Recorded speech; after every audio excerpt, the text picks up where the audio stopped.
It would seem I have piqued your interest. I'm just about to dox my whole shit. There's this guy for the council member around here, just so you guys know.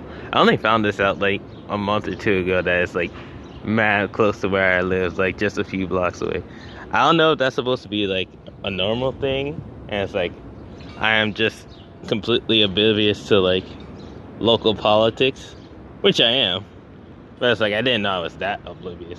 But you know, the council member doesn't really do anything. It's like, I don't mean like him specifically, I mean like they just in general don't do much. Here's a Pix 11 van. That's one of our local news stations. I don't know, I'm just trying to do these vlogging things. I'm not sure how they're supposed to go. Anyway, that's not why I piqued your interest. You don't care about Richie Torres. You care about Monarchy. That is more or less my political ideology.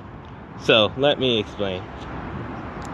I was in the previous vlog I mentioned how more or less I thought that monarchy wasn't so bad, might not be so bad. Now what did I mean by that? Obviously, well, allow me to explain my political development, just a basic of summaries. Like, this is just like speed run of what happened in terms of like my politics.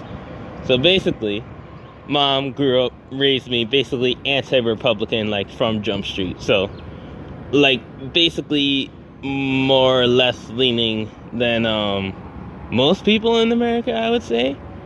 It's just like, obviously there's a lot of people who were like who were raised to not like Republicans, but like I'm talking about like from a very, very young age, like since I was like 3. Like I was taught, you know, Republicans suck, alright?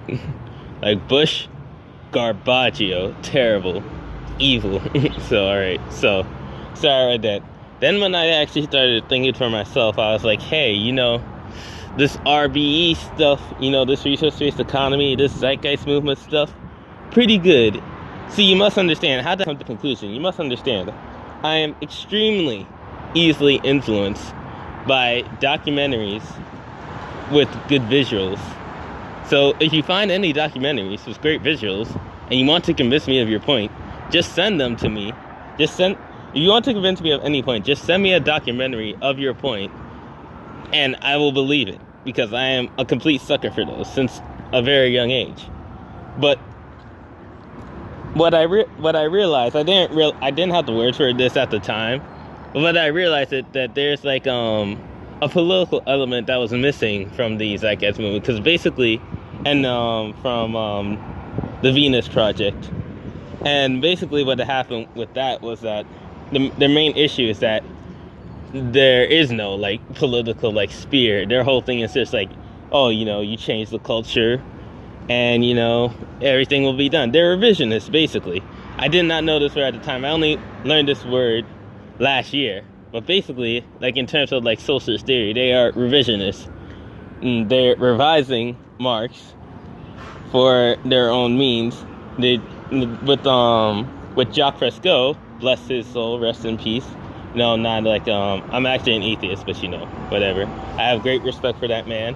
But you know, he believed that, you know, if you just make big enough movies, cause big enough cultural splash, educate enough people, eventually they'll become convinced and to just do the common sense thing. And this is where I diverge from them. And the reason why I call myself a socialist basically nowadays, what it basically boils down to, you know, skipping over like a lot of other development, what it basically boils down to from there, from my deviation from the Zeitgeist movement, like Venus Project stuff, was that I realized that the basic problem you have with any political system is that humans are stupid. They are retarded, evil agents of chaos that will fuck up your entire life, more or less. And this will always be the case no matter what political system you try to implement. Now, the socialist system is by far the best one that we can develop. You know, really existing socialism is by far the best you could get with human beings, just because, you know, it raises the standard of living for the majority of people. And, and the only way you can get really existing socialism is through, the violent overthrow of the capitalist class, more or less. But why don't I just stop there? Why don't I just be like, okay, well, we violently overthrow the capitalist class, we get the dictatorship of the proletariat, and then eventually, once enough material abundance has, we'll have full communism, Why don't I believe that? Basically, it boils down to my understanding of how game theory works. Now, I don't feel like debating game theory. I just use game theory as a term because, it's the easiest way I can communicate the idea. But it's like some people might be like, oh, that's not how specific the theory works. It's like, I don't care. Like, it's not that I don't care. It's that, I don't want to get lost in the details. Like, the basic idea of, game theory is, you have, things like the prisoner's dilemma, or, the cycle of war and peace, where you go from, tit-to-tat aggression to always defect to always cooperate, and then you go back to tit for that, and that goes on in, a cycle. I think I'm missing a step there, but, more or less that's how it goes. So you have this tit-for-tat cycle, this war and peace cycle. You have this what basically amounts to a global prisoner's dilemma, and there's just no way out if you're talking about humanity. The only way out is not a new political system, but in fact you have to change the very essence of the species itself. That was the conclusion I came to long ago, and that's why I say really weird things like monarchy isn't that bad an idea, because monarchy, more or less, if you think about the basic ideas of it was just that if everyone just knows their place and fulfills their role, then you're not going to have any issues. But in theory, on paper, it sounds good. In practice, again, because human beings, it doesn't work that way. But in theory, it's not that bad. And when I say ant-monarchy, I don't actually mean I want I don't want anything for humans except for them to stop existing, but I do believe in creating a new species that will act more closely to ants than to wolves like humans do now. And that's basically what my political ideology amounts to, and that's why I call it Borgism, because they'll act somewhat like a Borg. I haven't seen Star Trek, but how the Borg acts, there's a hive mind.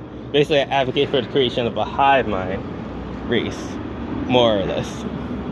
And that's how that works. Only, I know, from my understanding, is the actual construction of the Borg species has some issues, plot-wise. Some, technical details where they can't really exist as they do in the show in reality. But, more or less, you can replace the Borg with, any hive mind type of thing in fiction. I think in a video game there's some hive mind cult like the Swarm in a big MMO video game. But I basically went with Borg because Borg is shorter, sounds cool. Even if it's by one letter, Borg is shorter, it sounds cool. I wrote a whole manifesto that I ended up deleting because it's kind of out of date in terms of the details. But you can go back you can look on the Wayback Machine. If you Google the Wayback Machine and Google Borges Manifesto, it will show up. But more or less, I've had the idea of Borgism as my political ideology since basically the time I broke with the Zeitgeist Movement. And so yeah, that's what I mean when I say that monarchy isn't that bad of an idea in theory. And even historically, like I said in the last one, Marx and Engels argue that feudalism was a step above the slave system as it is, even though technically speaking the slave societies in certain cases were more democratic, because you had the in terms of their politics, because the with the slave owning societies you had the republics, whereas with feudalism you had kings who directly controlled their vassals, and it was technically supposed to be a give and take relationship, but in practice the king basically had to rein in his vassals. That was his job, to make sure his vassals didn't mistreat his peasants too badly. So, and the peasants, you know, gave their support to the king and yada yada yada, or whatever. How it works, you know, it varies in circumstances in different regions and stuff, but more or less that's how it's supposed to work. So yeah, that's basically what I wanted to explain basically me expanding on my point from the last video, and to give you guys kind of an idea of what these vlogs are supposed to be. It's like I can't like make something like this into a blog post. It's like I even tried at one place. I did the whole Borges Manifesto thing, and like I said, I deleted it because like not only did it become outdated, I didn't redo it because I realized it's a waste of time. So yeah, that's it.